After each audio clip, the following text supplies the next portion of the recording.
There's a wave you can't outrun, even if you see it coming hours away. And somehow, you're about to ride it. It starts as a line on the horizon. Calm, almost harmless. But that's the lie. Because what you're looking at isn't just water. It's force. It's energy traveling faster than a passenger jet, aimed straight at land. And here's the part that makes no sense. Instead of running, you're going toward it. Why? Because someone once rode an 80-foot wave. So your brain whispers, maybe this is just a bigger version of that. But that's not even the craziest part. This isn't a normal wave. It doesn't curl. It doesn't break. It doesn't behave. And yet, you still think you can surf it. So let's push it further. Not 24 meters. Not 80 feet. Let's make it worse. A 30-meter wall of water. 100 feet tall. Moving faster than you can process. And now the real question hits. If this thing is coming, and you're already in the water, what happens next changes everything. Because tsunamis don't start big. They start invisible. Miles out at sea, they're barely noticeable. Just a ripple, passing under ships unnoticed. But here's the strange part. That ripple is carrying unimaginable energy. And as it moves closer to shore, the ocean floor rises. The water compresses, and the wave begins to stand up. Slowly, silently, inevitably. So now you're not chasing a wave. You're facing something that's been building long before you ever saw it. And it's almost here. But here's where it gets weird. A tsunami doesn't behave like the waves you know. No curling crest. No smooth ride. No clean drop. So how do you even get on it? You'd need help. Fast help. A jet ski. A partner. Perfect timing. Because this thing is moving at up to 800 kilometers per hour. That's not surfing. That's interception. You latch on. You get pulled forward. You climb the face. And for a moment, you think you've made it. You're at the top, looking down at something that shouldn't exist. A wall of water stretching beyond your vision. And then it hits you. There's nothing to ride.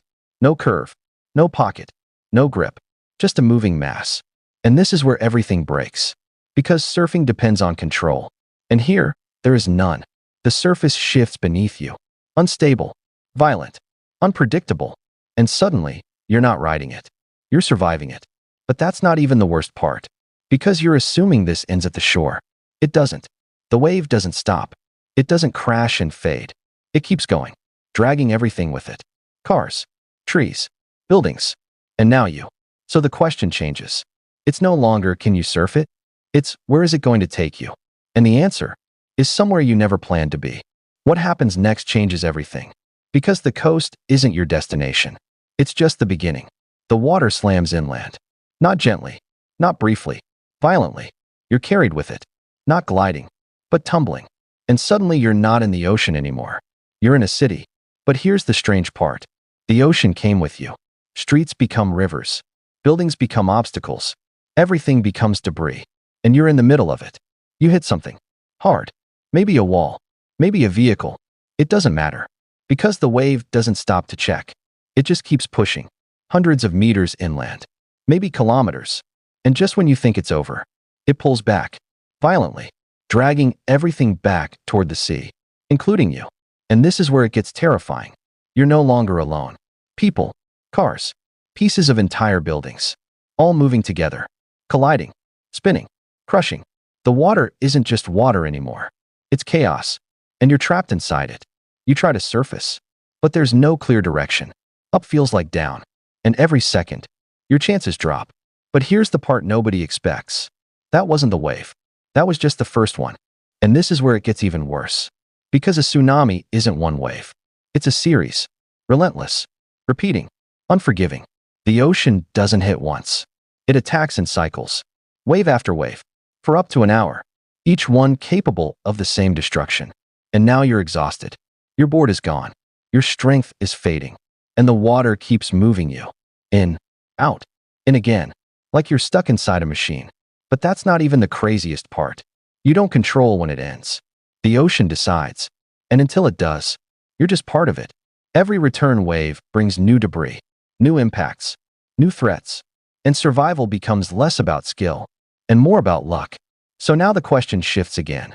Not can you ride it? Not can you survive it? But how long can you last inside it?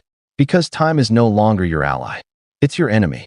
And with every passing second, your chances slip further away. But here's the twist. Even if, somehow, you survive all of this. That doesn't mean you made it out.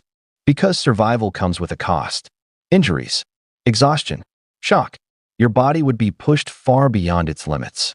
And pain would be everywhere. But here's a thought that flips everything. What if you couldn't feel pain? Would that change the outcome? Would it make you stronger? Or just delay the inevitable? Because pain isn't just suffering. It's information. It tells you when to stop, when something's wrong, when you're about to break. Remove that, and suddenly, you don't know your limits anymore. And this is where it gets unsettling. Without pain, you might keep going, long after your body has already failed. So even in a scenario where you could survive longer, you might not realize when you've already lost. And that's the real danger. Not the wave, not the speed, not even the impact, but the illusion that you're still in control, because you never were. And maybe that's the truth hiding underneath all of this. Some forces aren't meant to be challenged, not because they're impossible, but because they don't follow the rules you think they do. So here's the question that stays with you. If you knew all of this, if you understood every risk, would you still try to ride the wave? Or was the moment you decided